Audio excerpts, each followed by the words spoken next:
Hello student, आज के channel में आपका स्वागत है। आज हम कक्षा 10वीं की भूगोल का 5वां अध्याय खनिज और ऊर्जा संसाधन का भाग 8 देखेंगे। तो चलिए बच्चों स्टार्ट करते हैं। आज हम देखेंगे गैर परंपरागत ऊर्जा के साधन। अभी तक हमने देखा था जो परंपरागत ऊर्जा के साधन थे उन्हें हमने समझा था कि किस तरीके से जो कन्वेंशनल एनर्जी है उसे हमने देखा। आज हम पढ़ेंगे non conventional source of energy. कौन कौन सी एनर्जी होती है जो कि गैर परंपरागत ऊर्जा होती है। ऊर्जा के बढ़ते उपयोग ने देश को कोयला, तेल और गैस जैसे जीवाश्मी ईंधन पर अत्यधिक निर्भर कर दिया है। गैस और तेल की बढ़ती कीमतों और उनकी संभाव्य कमी ने भविष्य में ऊर्जा आपूर्ति की सुरक्षा के प्रति अनिश्चितताएं उत्पन्न कर दी है।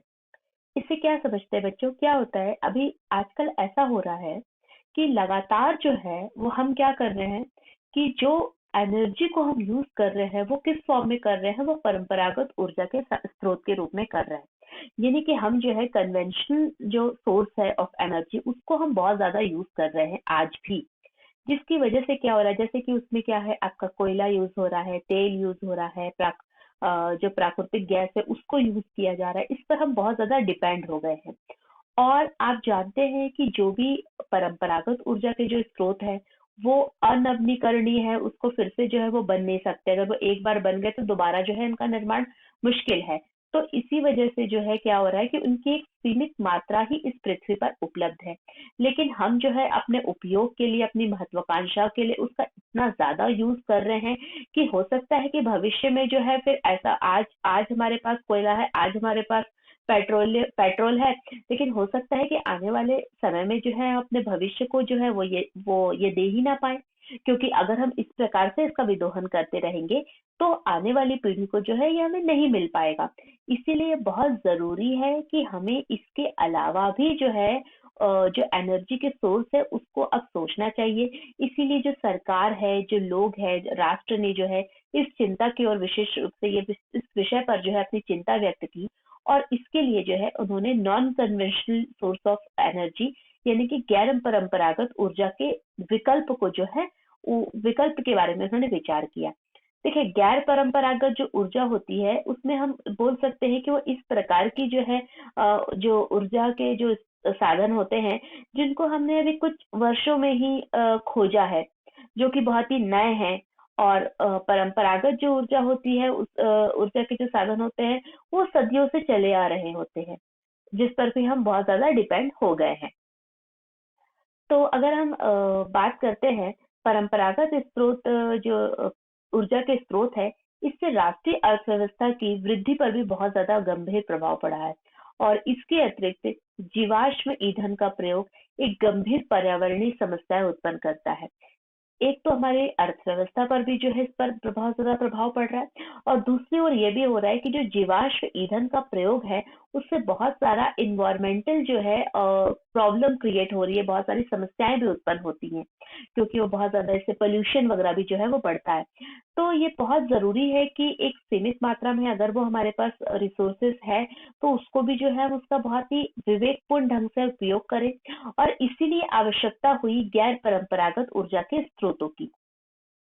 अतः नवीकरण योग्य ऊर्जा संसाधन जैसे कि, तो जो गैर परंपरागत ऊर्जा संसाधन है, अगर हम इसको बोले कि इसे आप क्या समझेंगे, तो हम कह सकते हैं कि ऐसे ऊर्जा के संसाधन या स्रोत जो कि हम जिसको कि हमने कुछ लगभग कुछ सालों पहले ही, कुछ मतलब कि चाहे हमने उसे 10 साल 50 साल 100 साल पहले ही जो है वो खोजा है। और ये मुख्य रूप से क्या होते हैं, नवीकरणीय योग्य ऊर्जा संसाधन होते हैं। मतलब ये बहुत आसानी से जो है इनका फिर से निर्माण किया जा सकता है।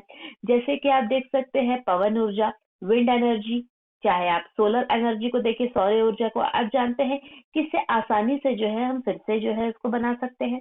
इसके अलावा ज्वारीय ऊर्जा, जैविक ऊर्जा, अपशिष्ट पदार्थ जनित ऊर्जा, ये सभी जो है वो गैर परंपरागत जो है ऊर्जा के स्रोत होते हैं। और ये ऊर्जा के जो है गैर परंपरागत साधन कहलाते हैं। भारत जो है उसमें धूप, जल और जीवभार साधनों से समृद्ध है। देखिए, भारत जो है वो एक बहुत ही समृद्ध, उसको जो है ये संसाधन मिले हुए हैं, बहुत समृद्ध देश है, जिसमें कि वो यहाँ बहुत आसानी से जो है वो सनलाइट भी है यहाँ पे, और यहाँ वाटर भी मिल जाता है। इसके अलावा जो होता है बायोगैस भी मिल जाता है। तो ये सारी चीजें यहाँ बहुत इजीली अवेलेबल है। भारत में नवीकरण योग्य ऊर्जा संसाधनों के विकास हेतु वृहद कार्यक्रम भी बनाए गए हैं। और अब जो है भारत में इस तरीके के प्रोग्राम बनाए जा रहे हैं गवर्नमेंट के द्वारा भी, जिसमें कि हम ऐसे ऊर्जा को यूज करें, ऐसे एनर्जी के लिए जो होता है सोर्सेस को यूज करें जो कि रिन्यूएबल हो, जिनको फिर से जो है नवीकरण योग्य उसको बनाया जा सकता है। अब हम सबसे पहले अगर हम गैर परंपरागत ऊर्जा के साधन की बात करते हैं, तो उसमें हम बात करेंगे परमाणु अथवा आणविक ऊर्जा। परमाणु अथवा आणविक ऊर्जा अणुओं की, मतलब जो एटम होती है, उसकी संरचना को बदलने से प्राप्त की जाती है।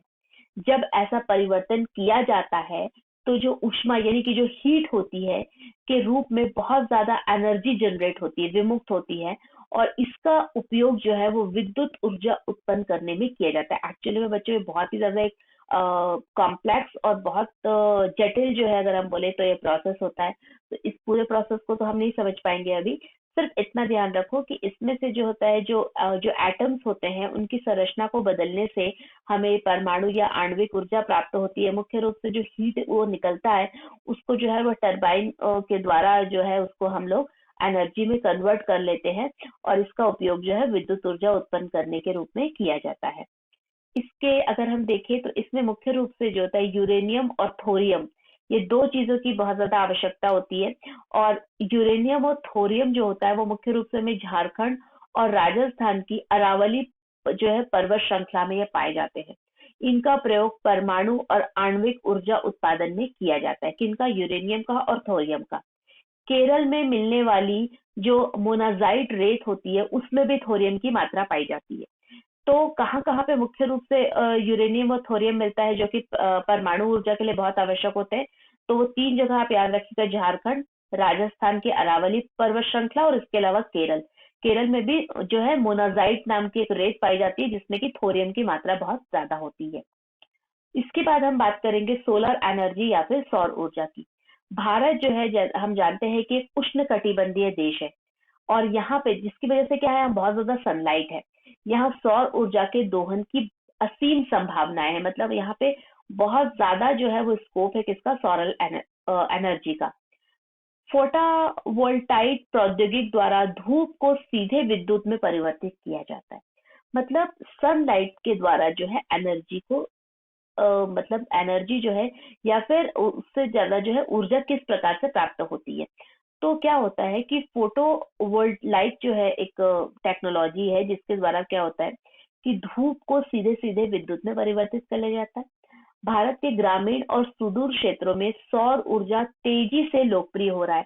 आज आप देख सकते हैं कि बहुत जगह जो है हमें सोलर टरबाइन देखने को मिलती है, जो लगाई जाती है, जो मुख्य रूप से क्या है, सौर ऊर्जा प्राप्त करने का एक बहुत ही महत्वपूर्ण जो होता है वो साधन है। और इसके द्वारा जो है अब ज्यादा से ज्यादा जो है भारत में ये बहुत ज्यादा लोकप्रिय हो रहा है, पॉपुलर हो रहा है। कुछ बड़े और ऊर्जा संयंत्र देश के विभिन्न भागों में स्थापित किए जा रहे हैं। कुछ बहुत बड़े-बड़े जो सौर ऊर्जा संयंत्र है, वो देश के विभिन्न भागों में स्थापित किए जा रहे हैं।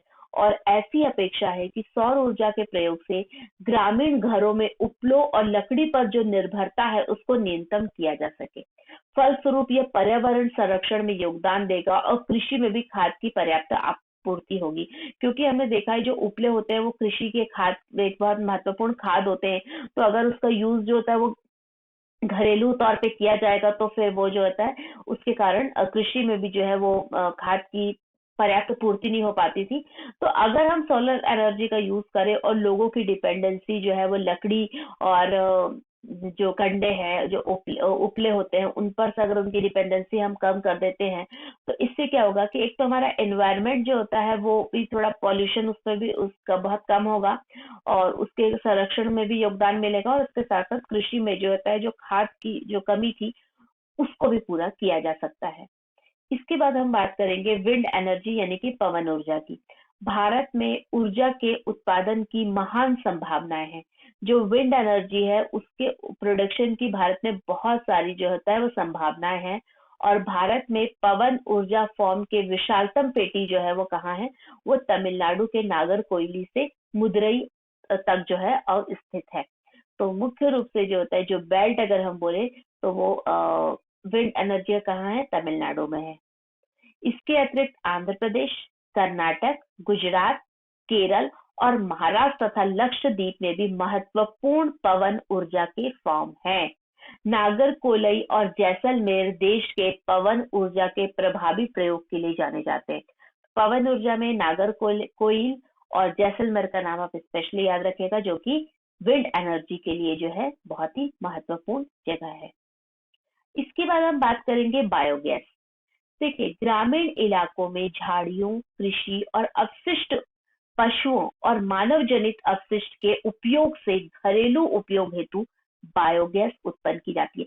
वेस्ट जो मटेरियल्स है ना, उनसे जो है बना के जो है वो क्या होता है, बायोगैस बनाई जाती है, जो कि किस लिए उपयोग होती है, घरेलू उपयोग के लिए भी जो है इसका यूज होता है। जैविक पदार्थों के अपघटन से जो है वो गैस उत्पन्न होती है, जिसकी तापीय क्षमता मिट्टी के तेल, उपलों और चारकोल की अपेक्षा अधिक होती है, जिनमें हीटिंग जो कैपेसिटी होती है वो मिट्टी के तेल, उपले या चारकोल से भी ज्यादा होती है। बायोगैस संयंत्र नगर पालिका, सहकारिता और निजी स्तर पर लगाए जाते हैं। पशुओं का गोबर प्रयोग करने वाले संयंत्र ग्रामीण भारत में गोबर गैस प्लांट के नाम से जाने जाते हैं। ये किसानों को दो प्रकार से लाभान्वित करते हैं, एक ऊर्जा के रूप में और दूसरा उन्नत प्रकार के उर्वरक के रूप में। बायोगैस अब तक पशुओं के गोबर का प्रयोग करने में सबसे दक्ष है और यह उर्वरक की गुणवत्ता को बढ़ाता है और उपलों तथा लकड़ी को जलाने से होने वाले वृक्षों के नुकसान को भी रोकता है। जब से ये बायोगैस हमें मिल गई है, तब से क्या हुआ है कि जो लोगों की जो बहुत ज्यादा डिपेंडेंसी उपलों और लकड़ी में थी वो कम हो गई है।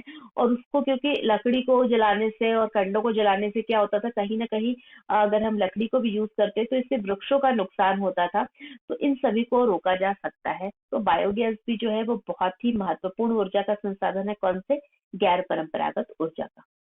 सो what did we learn today? आज हमने क्या पढ़ा और क्या सीखा बच्चों? आज हमने देखा गैर परंपरागत ऊर्जा के स्रोत, non conventional source of energy.